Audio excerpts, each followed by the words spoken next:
This is the Logitech G Pro Compatible VOTA steering wheel, and first off, it is PlayStation compatible, and it also should be Xbox compatible, but you do need to install some firmware, and I'll talk about that in a moment because it doesn't ship with the firmware installed.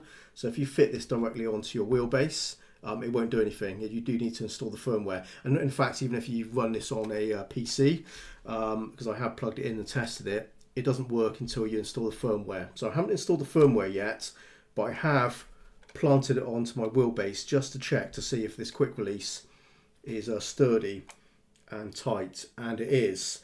So the thing you're going to ask about this, which is certainly the thing I asked 3D Wrap about as well, is the quick release, because that is 3D printed. Now this is 3D printed in nylon using Jet Fusion 3D printing, which is different from your regular sort of home style 3D printer. This is like an industrial type of 3D printing.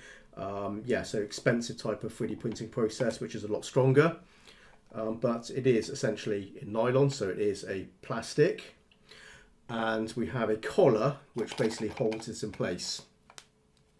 Now, if you take a closer look at this, you can see we have that sort of piece there that runs into the channel, into the steering column.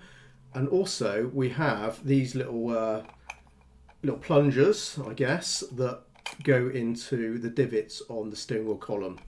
So that's those sort of three points of contact. It's there, there, and there.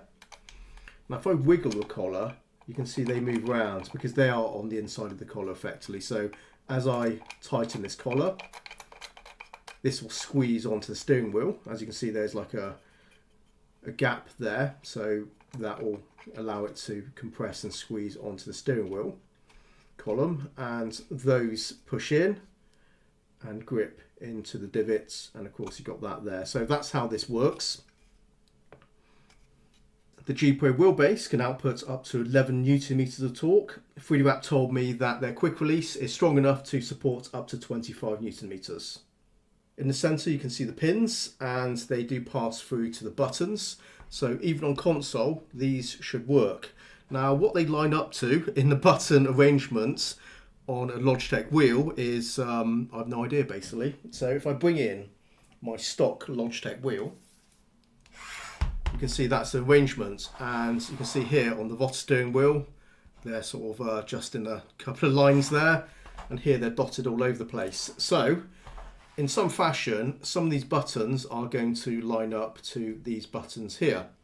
Now, one thing to note is there's more buttons on the face of this Logitech wheel than there are on here. So we're going to have to see what's missing. But potentially, some of those buttons might be mapped to one of these funky switches, because these funky switches are 7-way inputs, which means there will be enough buttons collectively, or inputs collectively on this to cover everything on here. So I guess if we take another look here, we've got a couple of dials here. There's also push buttons. These are also dials and push buttons, so they're covered. We have a joystick. These are essentially joysticks, but we only need one of them because there's only one joystick on here. And the rest are button inputs. So we've got some button inputs, and what remains is the up, down, left, right on this side, which should cover all the button inputs. But I need to plug it in and maybe look at the G Hub software with this mounted to see what all these are sort of like, connected to, how they're lines, because as you can see here, these are all labelled. These are not. If we look at the back, we have these very nice chunky paddle shifters, so magnetic paddle shifters, and also dual clutch paddles.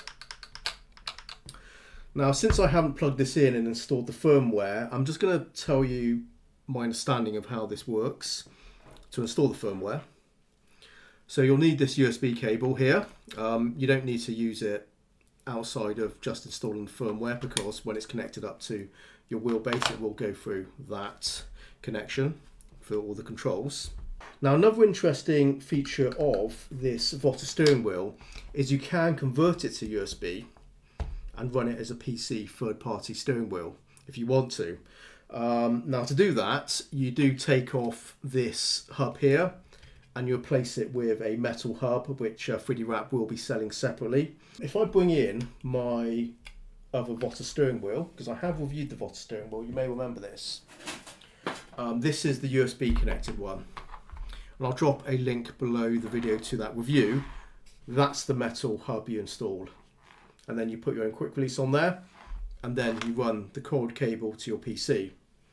So essentially that's how it will run as a PC steering wheel,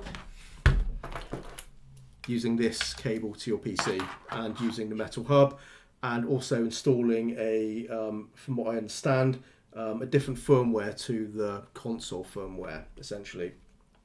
Okay, well that covers all the technicalities I wanted to share with you regarding this VOTA steering wheel and how it works on a Logitech wheelbase, in as much as how it's supposed to work. Since I haven't used it, I can't really tell you how well that is right now, since I don't know, but that will be for the future review.